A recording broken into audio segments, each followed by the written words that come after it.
Hello दोस्तों। आज मैं एक और नई कहानी लाया हूँ। इस कहानी का नाम है जादूगर का नाम। एक समय की बात है कि एक राजा के राज्य में एक गरीब आदमी रहता था। उसकी अपनी एक छोटी सी चक्की थी।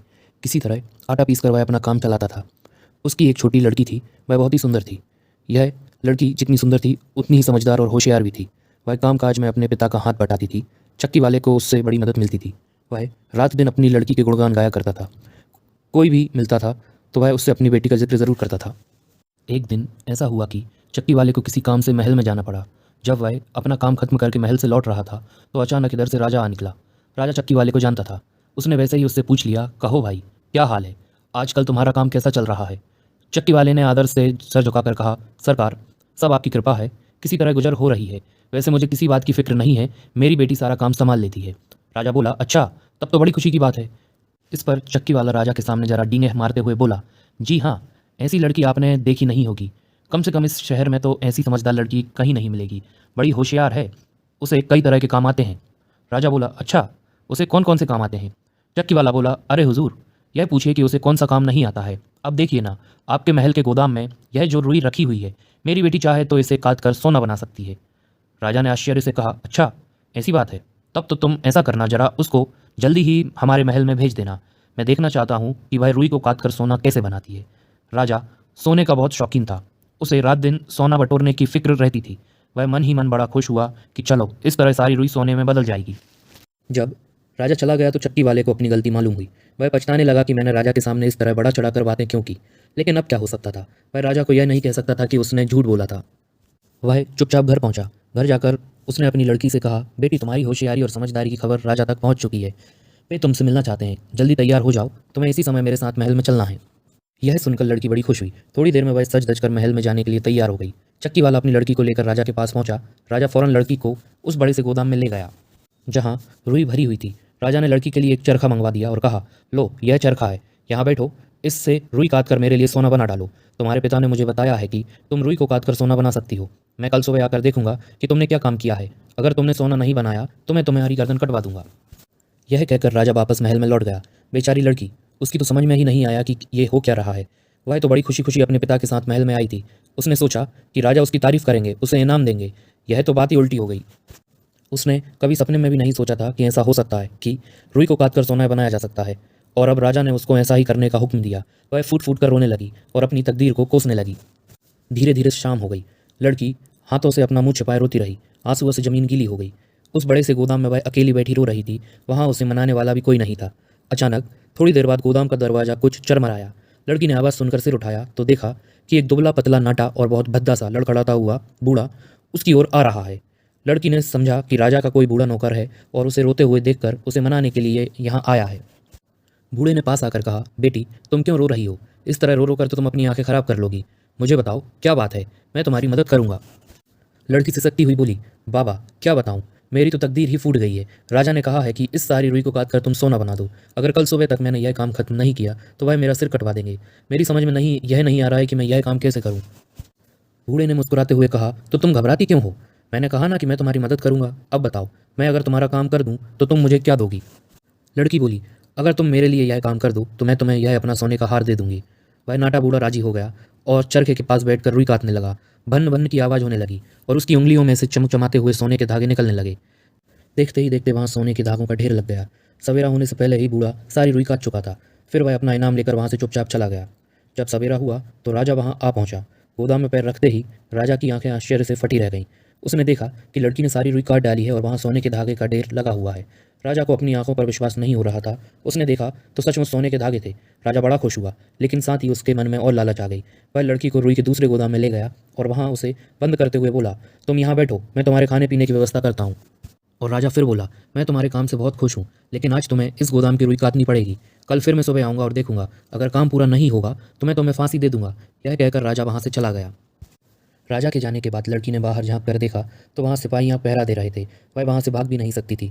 वह निराश होकर फिर से अंदर आकर बैठ गई। इतने में दासियाँ उसके लिए खाना लेकर आईं, पर उसने खाने को छुआ तक नहीं। वह फिर से उदास हो गई। रोते रोते वह सोचने लगी, हे भगवान, यह कैसी मुसीबत मेरे गले आ पड़ी है। इतनी सारी रुई को कौन काटेगा और भला कौन इससे सोना बनाएगा। वह दिन भर इसी तरह सोचती रही और उदास बैठी रही। शाम होने पर जब वह रोने लगी तो उसी तरह दरवाज़ा चरमराया और वही बूढ़ा आदमी अपने टेढ़े मेढ़े पैरों से चलता हुआ उसके सामने आ खड़ा हुआ। उसके आते ही उसने कहा, अरे अरे, तुम फिर रोने लगी? रोती क्यों हो? बताओ, मैं तुम्हारा काम कर दूं तो आज मुझे क्या दोगी? लड़की ने अपने आंसू पोंछते हुए कहा, मैं तुम्हें अपनी यह हीरे की अंगूठी दे दूंगी। वह नाटा बूढ़ा राजी हो गया और बैठकर बड़ी तेजी से चरखा काटने लगा। देखते ही देखते उसने सारी रुई काट डाली और सोने के धागों का ढेर लगा दिया। सवेरा होने से पहले ही बूढ़ा अपना काम खत्म करके और इनाम लेकर वहां से चलता बना। सवेरा होने पर राजा वहां पहुंचा। रुई की जगह सोने के धागों का ढेर देखकर उसकी खुशी का कोई ठिकाना ना रहा। अब उसे और भी लालच आ गया। वह उस लड़की को उससे भी बड़े गोदाम में ले गया और बोला, देखो, मैं तुमसे बहुत खुश हूँ, लेकिन आज तुम्हें इतनी रुई और काटनी पड़ेगी और इसका सोना बनाना पड़ेगा। अगर कल सुबह तक यह काम कर दोगी तो मैं तुमसे शादी कर लूँगा और तुम्हें अपनी रानी बना लूँगा। राजा के जाने पर लड़की फिर उदास हो गई। वह रोना शुरू करने ही वाली थी कि इतने में फिर से दरवाज़ा चरमराया और वह नाटा बूढ़ा आदमी अपनी भद्दी चाल से फुदकते हुए उसके सामने आ खड़ा हुआ। बूढ़ा बोला, तुम चिंता क्यों करती हो? मैं शाम को आकर तुम्हारा यह काम कर दूंगा, लेकिन बताओ, तुम आज इस काम के बदले मुझे क्या इनाम दोगी? अब लड़की कुछ चक्कर में पड़ गई। उसकी समझ में नहीं आ रहा था कि अब जवाब क्या दे। अब तो उसके पास इनाम देने के लिए कुछ भी नहीं बचा था। लेकिन इतने में बूढ़े ने एक चाल सोच ली और कहा, चलो, तुम्हारे पास देने के लिए अभी कुछ ना हो तो भी ठीक है, लेकिन तुम्हें एक प्रतिज्ञा करनी पड़ेगी। जब तुम रानी बन जाओगी और जब तुम्हारा कोई बच्चा होगा तो तुम अपना पहला बच्चा इनाम में मुझे दे दोगी। लड़की को यह शर्त कुछ अजीब सी लगी, लेकिन फिर उसने सोचा कि प्रतिज्ञा करने के अलावा और कोई चारा नहीं है। वह राजी हो गई। शाम को आकर बूढ़ा फिर से रुई काटने के लिए बैठ गया। आज वह बहुत खुश था और बड़ी तेजी से चरखा चला रहा था। थोड़ी देर में उसने सारी रुई काट डाली और सोने के धागों का ढेर लगा दिया। आज ढेर इतना ऊंचा था कि छत को छू रहा था। काम खत्म करके बूढ़ा बोला, अच्छा, अब मैं जाता हूँ, लेकिन याद रखना, अपनी प्रतिज्ञा मत भूलना। यह कहकर वह वहाँ से चला गया।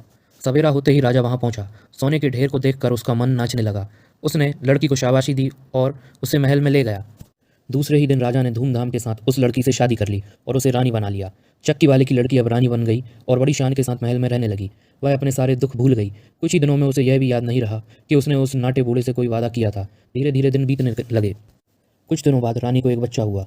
रानी की खुशी की कोई सीमा ही नहीं थी। वह दिन भर बच्चे को खिलाती और लोरियां गाकर सुनाती थी। एक दिन वह आराम से बैठकर सोच रही थी कि उसके जैसे भाग्यवान लड़की दुनिया में नहीं है। उसे किसी बात की कमी नहीं थी। वह इतने बड़े राज्य की रानी थी। हीरे जवाहरात, हाथी घोड़े, नौकर चाकर, सभी कुछ तो उसके पास था। वह किसी तरह सोच रही थी कि अचानक दरवाज़ा चरमराया और वही नाटा बूढ़ा शरारत से मुस्कुराता हुआ रानी के सामने आ खड़ा हुआ। तुम क्यों आए हो? क्या चाहिए तुम्हें? रानी ने घबरा कर पूछा और बच्चे को कसकर अपनी छाती से चिपका लिया। रानी डर के मारे थर-थर काँप रही थी।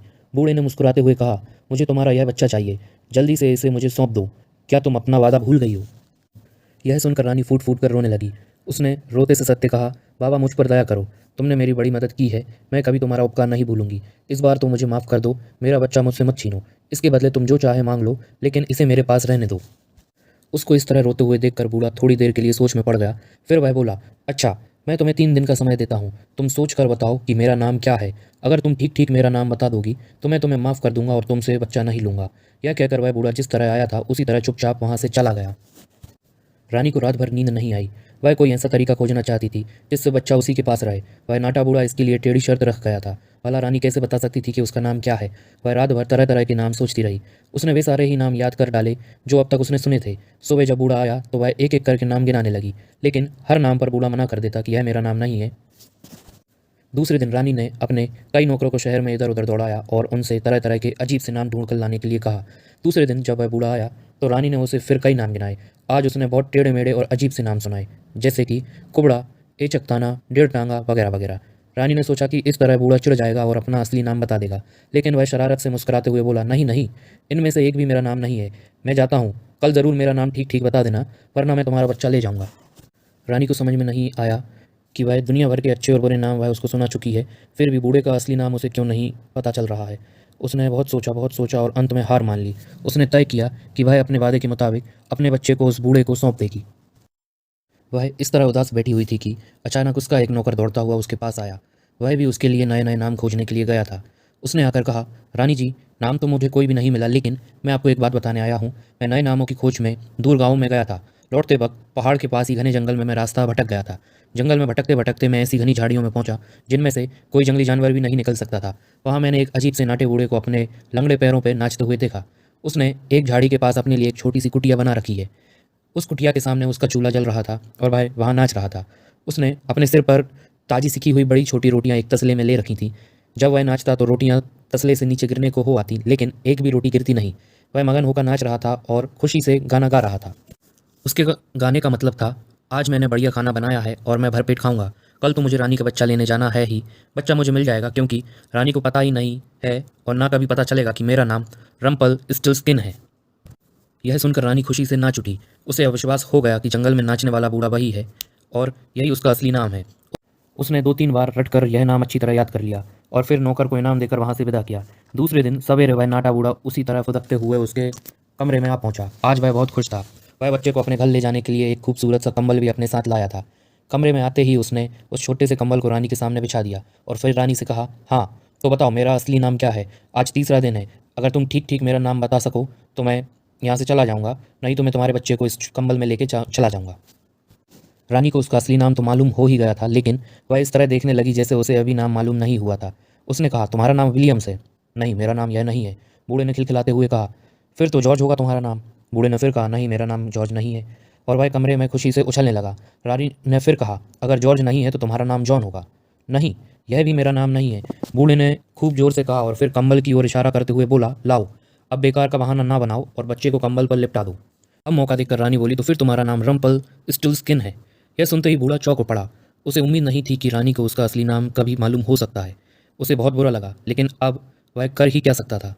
वह गुस्से के मारे ज़मीन पर जोर जोर से पैर पटकने लगा और बोला, तुमने जादू किया है। तुम्हें किसी भूत या जादूगर ने मेरा नाम बताया है। मैं उन लोगों को ठीक कर दूंगा। बूढ़ा बहुत जोर जोर से चीख रहा था और ज़मीन पर पैर पटके जा रहा था। इसी बीच उसने एक बार इतने ज़ोर से पैर पटका कि उसका पैर ज़मीन में फंस गया। बड़ी मुश्किल से जोर लगाकर बूढ़े ने अपना पैर ज़मीन में से बाहर निकाला। उसे बहुत चोट आई थी। वह ज़ोर ज़ोर से बड़बड़ाता हुआ और एक पैर से लंगड़ाता हुआ उस कमरे से बाहर भाग गया। जाते जाते वह अपना कंबल भी उठा ले गया। इसके बाद वह बूढ़ा फिर कभी नहीं आया और रानी आराम से रहने लगी। इसी के साथ यह कहानी समाप्त होती है। अब हम अगले हफ्ते फिर मिलेंगे एक नई कहानी के साथ। धन्यवाद।